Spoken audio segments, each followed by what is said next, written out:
अनीता अपने माता पिता की इकलौती बेटी थी।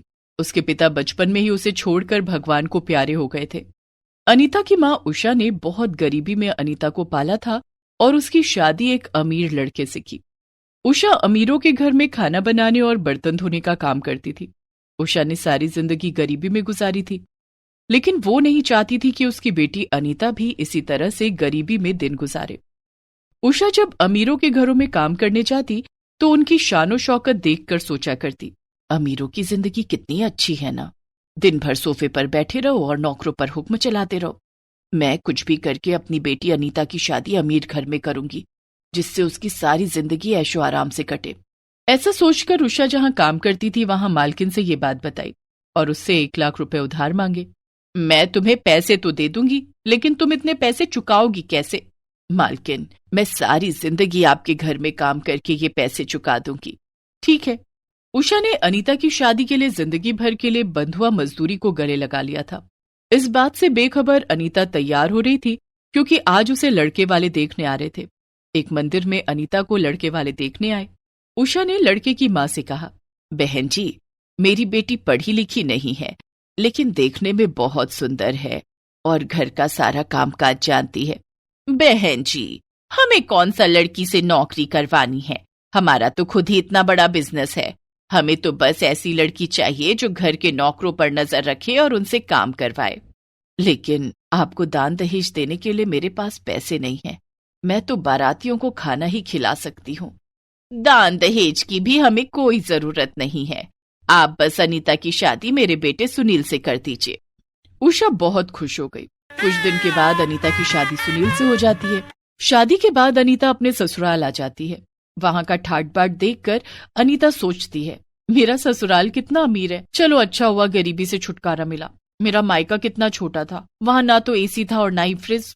कहीं आने जाने के लिए अपने पैरों पर ही चलकर जाना पड़ता था। यहाँ तो ढेरों गाड़ियां हैं, नौकर चाकर है। मेरी जिंदगी तो बड़े आराम से गुजरेगी। अनीता को ससुराल में कोई काम नहीं करना पड़ता था। वो दिन भर बिस्तर पर बैठी रहती, नौकर चाकर उसकी खिदमत करते थे। वहीं अनीता की गरीब माँ उषा सिर्फ 1 लाख रुपए में जिंदगी भर के लिए बंधुआ मजदूर बनकर रह गई थी। वो दिन के 12 घंटे अपनी मालकिन के घर पर काम करती। बदले में उसकी मालकिन उसे रूखा सूखा खाने को देती थी। धीरे धीरे वक्त गुजरता गया। उषा बूढ़ी हो गई थी और कमजोर भी। उससे अब ठीक तरह से काम नहीं हो पाता था, लेकिन उसकी मालकिन को उस पर जरा भी दया नहीं आती थी। वो अब भी उससे पहले की तरह काम करवाती। इधर शादी के बाद अनीता ने एक बार भी अपनी माँ को याद नहीं किया। एक दिन, अनीता, हमारी शादी को 2 साल बीत गए, क्या तुम्हें अपने मायके की याद नहीं आती? तुमने कभी भी अपनी माँ से मिलने की इच्छा नहीं जताई। चलो चलकर माँ से मिलाते हैं। मेरा वहां जाने का कोई मन नहीं है। मैं तो कहती हूँ आपको भी वहां जाने की कोई जरूरत नहीं है। उस तंग गली में हमारी बड़ी गाड़ी नहीं जा सकेगी। कौन कहता है हम गाड़ी से जाएंगे? हम दोनों रिक्शे से चलेंगे। क्या मुझे रिक्शे पर बैठना पड़ेगा? नहीं नहीं, अब तो मैं गाड़ी पर ही बैठकर कहीं आना जाना कर सकती हूँ। अनीता, तुम्हें अपनी अमीरी का इतना घमंड हो गया है कि तुम अपनी माँ से नहीं मिलना चाहती हो। ठीक है, तुम्हें नहीं जाना तो मत जाओ, मैं माँ से मिलने जा रहा हूँ। सुनील एक रिक्शे पर बैठकर उषा से मिलने अपने ससुराल जाता है। वहां जाकर वो देखता है कि उषा के घर पर ताला लगा हुआ है। वो पड़ोसियों से उषा के बारे में पूछता है। वो तो शहर के सबसे बड़े सेठ के यहाँ काम करती है। सुबह 6 बजे जाती है तो शाम को 8 बजे आती है। ये सुनकर सुनील चिंता में पड़ जाता है। वो पड़ोसी से उषा की मालकिन का पता पूछकर वहां जाता है। वहां पहुंचकर जब उसने दरवाजे की घंटी बजाई तो दरवाजा उषा ने ही खोला, लेकिन उसे पहचानना मुश्किल हो रहा था। वो बहुत दुबली पतली और कमजोर हो गई थी। वो ठीक से खड़ी भी नहीं हो पा रही थी। सुनील को देखते ही उषा की आंखों से झरझर आंसू निकल पड़े। माँ जी, आप इस हालत में? दामाद जी, मैं यहाँ बंधुआ मजदूर हूँ। अनीता की शादी के लिए मैंने अपनी मालकिन से 1 लाख रुपए लिए थे और अब तक यहाँ काम करके वो पैसे चुका रही हूँ। लेकिन 1 लाख रुपए के लिए उन्होंने आपकी ऐसी हालत कर दी। काम कर करके आपकी तबीयत बिगड़ चुकी है, लगता है भरपेट खाना भी नहीं मिलता। तभी उषा की मालकिन वहां आ जाती है और सुनील से वहां से जाने के लिए कहती है। चला जाऊंगा, लेकिन अपनी माँ को लेकर। सुनील उसी समय अपनी जेब से 1 लाख रुपए निकालता है और उषा की मालकिन को दे देता है और उषा को अपने साथ घर ले आता है। अनीता, देखो तो कौन आया। अरे माँ, तुमने अपनी क्या हालत बना ली है? कभी तुमने माँ की हालत पूछी ही नहीं। आज इन्हें इस हाल में देखकर बुरा लग रहा है ना। माँ अब हमारे साथ यहीं रहेंगी। क्या? माँ यहाँ रहेंगी? हाँ। लेकिन हमारे यहाँ तो नौकरों की हालत भी इनसे अच्छी है। ये यहाँ रहेंगी तो हम लोगों को क्या बताएंगे? अनीता, ये तुम कैसी बातें कर रही हो? लोग पूछे तो कह देना कि ये हमारी माँ है। अनीता की सास भी उषा के आने से बहुत खुश थी, लेकिन अनीता को अपनी माँ का यहाँ आना अच्छा नहीं लग रहा था। उसने अपनी माँ को रहने के लिए कमरा तो दे दिया, लेकिन कभी उस कमरे में झांकने भी नहीं जाती थी। वो अपनी माँ से वही सारे काम करवाती जो वो अपने नौकरों से करवाती थी। एक रात जब घर के सभी लोग खाना खा रहे थे, अनीता बहू, कल सुबह नाश्ता और खाना तुझे बनाना होगा। कल राजू काम पर नहीं आएगा, उसकी तबीयत खराब है। ठीक है माँ जी। लेकिन दूसरे दिन अनीता सुबह सुबह 5 बजे उठ जाती है। उस समय घर के सभी लोग सो रहे थे। वो उषा के कमरे में जाती है और सबके लिए नाश्ता और खाना बनाने के लिए कहती है। माँ, सभी के लिए नाश्ता और खाना बना दो, और किसी से मत कहना कि ये सब तुमने किया है, नहीं तो मैं तुम्हें घर से निकाल दूंगी। उषा अपनी ही बेटी के बदले हुए रूप को देखकर हैरान थी, लेकिन वो कुछ नहीं बोली और उसी समय उठकर रसोई में चली जाती है। उसने पूरे परिवार के लिए नाश्ता और खाना बनाया। आखिर में उसने सबके लिए चाय बनाई। तब तक सभी लोग सोकर उठ गए थे। तभी अनीता रसोई में आती है और उषा को उसके कमरे में जाने के लिए कहती है। उसके बाद वो सबके लिए टेबल पर चाय और नाश्ता लगाती है। अरे वाह, नाश्ता तो बहुत टेस्टी बनाया तुमने। आज तुमने पहली बार कुछ बनाया है। हाँ बहू, आज तो तेरे हाथ का खाना खाकर मुझे बड़ा अच्छा लग रहा है। ये ले मेरी तरफ से सोने के कंगन। अनीता खुशी खुशी कंगन रख लेती है और उषा की ओर देखकर मुस्कुराती है। बेचारी उषा कुछ नहीं कहती है। इस तरह वो सबकी नजर बचाकर अपनी माँ से काम करवाया करती। माँ से बात करने के बहाने वो उषा को अपने कमरे में बुलाती और उससे अपने पूरे शरीर में तेल मालिश करवाती। बेचारी उषा अपनी ही बेटी के ससुराल में नौकर बनकर रह गई थी। लेकिन अनीता को इस बात का बिल्कुल भी एहसास नहीं था कि वो क्या कर रही है। सुनील और सुशीला के सामने तो वो उषा की खूब खातिरदारी करती, जिससे कि उन्हें कोई शक न हो। कुछ दिन और बीत गए। अनीता अब माँ बनने वाली थी। उषा अब अनीता का खूब ख्याल रखती थी। इसी बीच एक बार सुनील और सुशीला को शहर से बाहर जाना पड़ा। अनीता, मैं और माँ कलकत्ता जा रहे हैं। बुआ जी की बेटी की शादी है। तुम्हारा 7वां महीना चल रहा है। ऐसी हालत में तुम्हारा ट्रैवल करना ठीक नहीं है। तुम और माँ घर पर रहो, हम लोग 2 दिन के बाद आ जाएंगे। ठीक है। सुशीला और सुनील कलकत्ता चले जाते हैं। उनके जाते ही अनीता अपनी माँ के साथ बहुत बुरा व्यवहार करने लगती है। उसने 2 दिनों के लिए घर के सभी नौकरों को छुट्टी दे दी और उषा को घर के काम में लगा दिया। बेचारी उषा को खाना बनाने, बर्तन धोने, कपड़े धोने, घर की सफाई करने में लगा दिया। उषा से जल्दी जल्दी काम नहीं हो पाता था। वो धीरे धीरे काम कर रही थी, जिस पर अनीता उसके ऊपर खूब चिल्लाई और उसे भूखा प्यासा एक कमरे में बंद कर दिया। अनीता सारा दिन उस कमरे में बंद थी, जिसमें अनीता ने बाहर से ताला लगा दिया था। लेकिन रात होते ही अनीता की तबीयत अचानक खराब हो गई। उसके पेट में बहुत तेज दर्द होने लगा। वो दर्द के मारे बुरी तरह से छटपटा रही थी। उसकी हालत इतनी खराब हो गई कि वो उषा के कमरे तक भी नहीं जा सकती थी। लेकिन माँ का दिल तो माँ का ही होता है। अनीता के चीखने की आवाजें सुनकर उषा खिड़की का शीशा तोड़कर कमरे से बाहर आ गई। उसने फोन करके एम्बुलेंस को बुलाया और अनीता को अस्पताल ले गई। अच्छा किया जो आप इन्हें अस्पताल ले आई। इनका अभी ऑपरेशन करना पड़ेगा। बच्चे की हालत ठीक नहीं है। ठीक है डॉक्टर साहब, आप ऑपरेशन कीजिए। डॉक्टर अनीता को ऑपरेशन करता है और अनीता एक प्री मैच्योर बेबी को जन्म देती है। उधर उषा फोन करके सुनील और सुशीला को सारी बात बताती है।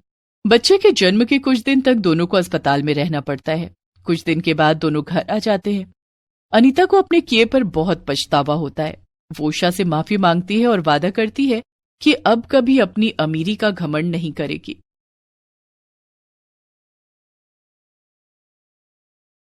कविता की शादी होने वाली थी। कविता के पिता बचपन में ही उसे और उसकी माँ को छोड़कर लापता हो गए थे।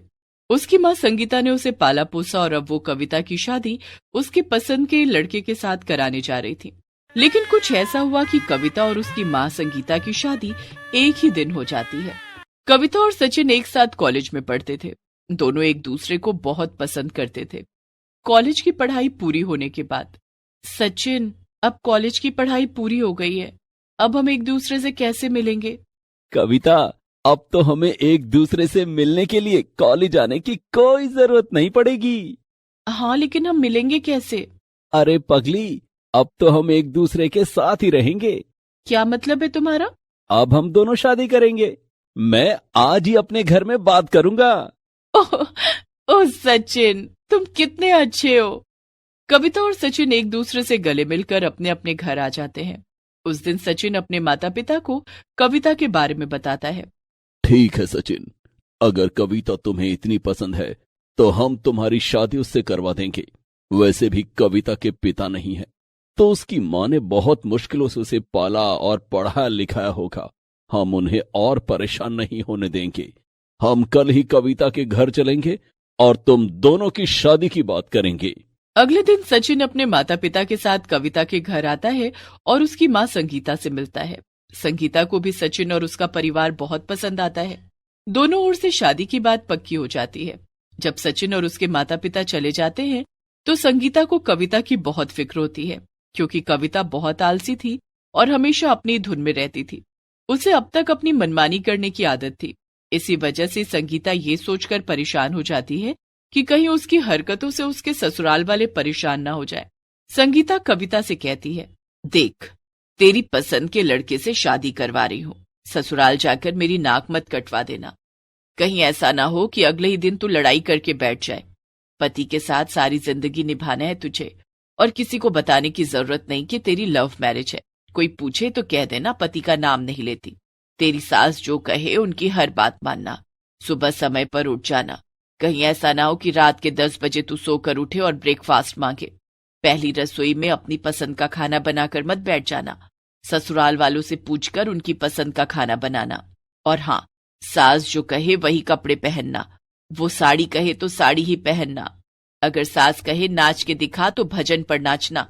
अपनी पसंद का कोई गाना मत लगा देना। संगीता बोले जा रही थी, लेकिन कविता पर उसकी बातों का कोई असर ही नहीं हो रहा था। वो अपना फोन चला रही थी। तुझे कुछ सुनाई भी दे रहा है? मैं बोल रही हूँ और तू है कि फोन चला रही है। वहां सास की बातें सुनने के बजाय फोन मत चलाती रहना। सास की हर बात सुनना। माँ, मैं तुम्हारी हर बात सुन रही हूँ। तुम मेरी कितनी फिक्र करती हो, लेकिन अब मुझको तुम्हारी फिक्र हो रही है। मेरी कैसी फिक्र? मुझे क्या हुआ है? माँ, मैं ससुराल चली जाऊंगी तो तुम अकेली कैसे रहोगी? बेटी, हर लड़की को एक ना एक दिन ससुराल जाना ही पड़ता है। उसके जाने के बाद उसके माता पिता अकेले ही रह जाते हैं। लेकिन माँ, पिताजी तो हमें कब का छोड़कर जा चुके हैं। उनके जाने के बाद तुमने अकेले मुझे पाला, और अब मैं भी चली जाऊंगी तो तुम कितनी अकेली पड़ जाओगी। इसलिए मैं अपने मोबाइल फोन में तुम्हारे लिए लड़का देख रही हूँ। तेरा दिमाग तो ठीक है, इस उम्र में मैं ये सब करूंगी? माँ, शादी की कोई उम्र नहीं होती। आजकल जमाना बहुत एडवांस हो चुका है। लोग तो बुढ़ापे में भी शादियां कर रहे हैं और तुम तो अभी जवान हो। मैंने तुम्हारे लिए बहुत अच्छा लड़का देखा है, विदेश में बिजनेस है उसका। इसकी कोई जरूरत नहीं है, मुझे नहीं करनी शादी वादी। तू अपनी शादी पर ध्यान दे और जो कहा है उस पर अमल कर। ठीक है माँ। संगीता कविता की शादी की तैयारियों में लग जाती है। इधर कविता संगीता को बिना बताए एक शख्स से मिलने जाती है। ये रही मेरी माँ की तस्वीर। क्या आपको मेरी माँ पसंद आई? हाँ, आपकी माँ बहुत सुंदर है और बहुत सुशील भी। वो घर चलाना बहुत अच्छे से जानती है। पिताजी के जाने के बाद उन्होंने मुझे बड़े अच्छे से पाला और मुझे किसी चीज की कमी नहीं होने दी। इसी महीने 28 तारीख को मेरी शादी है। तो क्या हमारा प्लान पक्का है? हाँ बिल्कुल, हमारा प्लान पक्का है। आप उस दिन समय पर आ जाना। अच्छा, मैं चलती हूँ, माँ मेरा इंतजार कर रही होंगी। ठीक है। कविता घर आ जाती है और फोन पर सचिन को सारी बात बताती है। ये तो तुमने बहुत अच्छा किया। वैसे भी तुम्हारी शादी के बाद मम्मी जी का ख्याल रखने वाला कोई तो होना चाहिए ना। हाँ, लेकिन हमें मम्मी की शादी की तैयारी करनी होगी। ठीक है, चलो। कविता और सचिन संगीता की शादी के लिए शॉपिंग करते हैं। शॉपिंग करके कविता घर लौटती है। ये सब क्या है? माँ, ये मैंने तुम्हारे लिए कुछ कपड़े खरीदे मेरी शादी में पहनने के लिए। मेरे लिए कपड़े खरीदने की क्या जरूरत थी? माँ, मेरी शादी में क्या मेरी माँ अच्छे कपड़े नहीं पहनेगी? उस दिन तुम्हें मेरी मर्जी से तैयार होना होगा। ठीक है, चल अब खाना खा के जल्दी सो जा। संगीता और कविता खाना खाकर सो जाते हैं। धीरे धीरे कविता की शादी के दिन नजदीक आ रहे थे और शादी की रस्में भी शुरू हो जाती हैं। शादी के लिए कविता ने मेहंदी लगाने वाली को घर पर बुला लिया। माँ, मैं शादी के लिए मेहंदी लगवा रही हूँ, इसके बाद तुम भी मेहंदी लगवा लेना। शादी तेरी है या मेरी? मेहंदी तो दुल्हन को लगाई जाती है। अगर दुल्हन की माँ को भी लग जाएगी तो पहाड़ नहीं टूट पड़ेगा। तुम्हें मेहंदी लगवानी पड़ेगी। ठीक है बाबा, लगवा लूंगी। मेरे सामने जो इतनी जिद करती है, ससुराल जाकर मत करना। वहां जो सास कहे वही करना। ठीक है माँ। कविता और संगीता दोनों अपने अपने हाथों में मेहंदी लगवाती हैं। अब खाना कौन बनाएगा? खाना हम बाहर से मंगवा लेंगे माँ। अच्छा चलो, खाना बाहर से मंगवा लिया तो खाएंगे कैसे? एक दिन खाना नहीं खाएंगे तो कुछ नहीं होगा माँ। कविता ये सोचकर खुश थी कि उसकी शादी के बाद संगीता को अकेला नहीं रहना पड़ेगा। उसने संगीता के लिए जो प्लानिंग की थी उसके बारे में संगीता को कुछ नहीं पता था। धीरे धीरे शादी का दिन नजदीक आ जाता है। कविता बेटी, पार्लर वाली आ गई है, तू जल्दी से तैयार हो जा, बाराती आते ही होंगे। तभी कविता संगीता को एक पैकेट देते हुए कहती है, तुम भी तैयार हो जाओ माँ, और ये कपड़े पहन लो। संगीता ने पैकेट खोलकर देखा तो उसमें एक बेहद खूबसूरत लहंगा था। ये तो दुल्हन का लहंगा है, मेरी शादी थोड़ी ही ना है, मैं ये लहंगा नहीं पहनूंगी। दुल्हन की माँ तो हो ना, तुम्हें भी दुल्हन जैसा लगना चाहिए। माँ प्लीज इसे पहन लो ना। कविता जिद करने लगती है। ठीक है, तू जिद कर रही है तो मैं इसे पहन लेती हूँ। संगीता लहंगा पहनकर तैयार हो जाती है। थोड़ी देर के बाद बारात आ जाती है और कविता की शादी की रस्में शुरू होने वाली थी। संगीता कविता को लेकर स्टेज पर आती है। तभी संगीता की नजर शादी में आए उसी शख्स पर जाती है जिसे कविता ने बुलाया था। संगीता उस शख्स को देखकर चौंक जाती है। उसकी आंखों में आंसू आ जाते हैं। वो अपने आंसू छिपाते हुए कहती है, इतने दिनों बाद ये यहाँ कैसे? कौन माँ? वो आदमी जो मुझे ही घूरे जा रहा है। माँ, उनका नाम निश्चल है, उन्हें मैंने बुलाया है। तू उन्हें कैसे जानती है? क्या आप उन्हें जानती हैं? हाँ, यही तो तेरे पिता हैं, जो हमें छोड़कर चले गए थे जब तू 1 साल की थी। तू इन्हें कैसे जानती है? माँ, मैं ये नहीं जानती थी कि यही मेरे पिता है, लेकिन मैंने इन्हें आपके लिए चुना है और आज आपकी इनके साथ शादी होने वाली है। क्या? मेरी शादी? हाँ माँ, मैंने और सचिन ने मिलकर ये तय किया था कि हमारी शादी के दिन ही आपकी भी शादी करवाएंगे, ताकि आपको अकेला न रहना पड़े। तभी निश्चल संगीता के पास आता है और कहता है, मुझे माफ कर दो संगीता, मैंने तुम्हारे साथ बहुत गलत किया। कविता मेरी बेटी है। हाँ, ये वही कविता है जिसे आप तब छोड़कर चले गए थे जब ये 1 साल की थी। निश्चल कविता को गले से लगाकर कहता है, मुझे माफ कर दो बेटी। एक ही शर्त पर माफ करूंगी।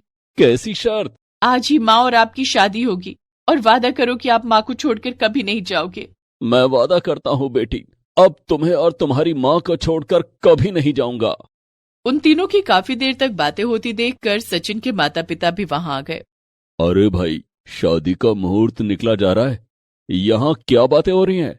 पिताजी, आज कविता के पिताओं से मिल गए, इनसे मिलिए, यही हैं कविता के पिता। ये तो बहुत बड़ी खुशी की बात है। हाँ, लेकिन कविता चाहती है कि इस खुशी के मौके पर उसके माता पिता की शादी आज ही इसी मंडप में फिर से करा दी जाए।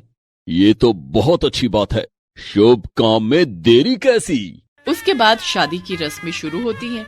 एक तरफ तो कविता और सचिन 7 फेरे ले रहे थे, तो दूसरी तरफ उसी मंडप में संगीता और निश्चल की शादी हो रही थी।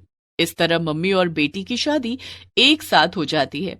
कविता को उसके खोए हुए पिता मिल जाते हैं और संगीता को उसका पति।